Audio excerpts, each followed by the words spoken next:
जय माता दी दोस्तों। आज की हमारी कहानी है तीसरी दुर्गा माँ चंद्रघंटा।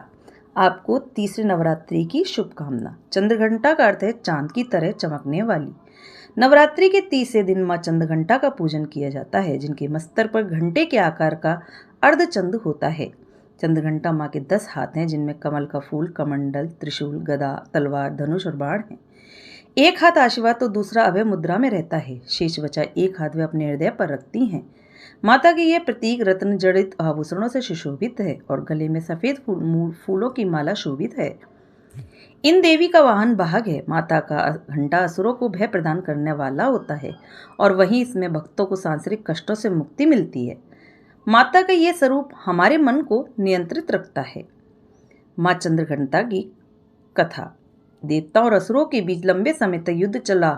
महिषासुर असुरों का राजा था और इंद्र देवताओं के महिषासुर ने देवताओं पर विजय प्राप्त कर इंद्र का सिंहासन हासिल कर लिया और स्वर्गलोक पर राज करने लगा। इससे सभी देवतागण परेशान हो गए और इस समस्या से निकलने का उपाय जानने के लिए त्रिदेव ब्रह्मा, विष्णु और महेश के पास गए।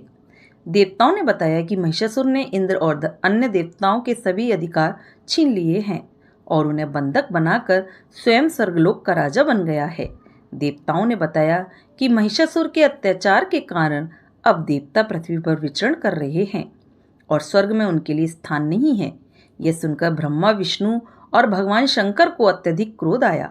क्रोध के कारण तीनों के मुख से ऊर्जा उत्पन्न हुई।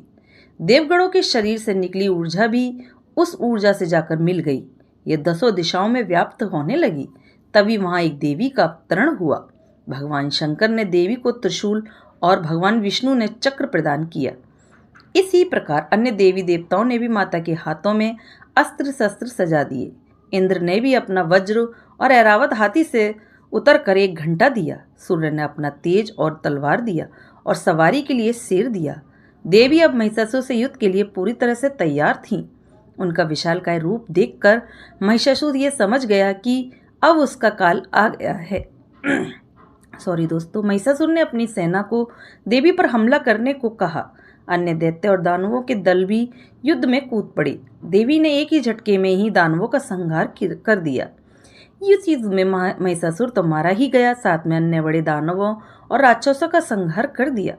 इस तरह माँ ने सभी देवताओं को असुरों से अवैधान दिलाया। माँ चंद्रघंटा शुक्र ग्रह की देवी मानी जाती हैं। नवरात्रि के तीसरे दिन चंद्रघंटा माँ की पूजा अर्चना करने वाले जातकों की जन्मपत्री में शुक्र दोष समाप्त हो जाता है।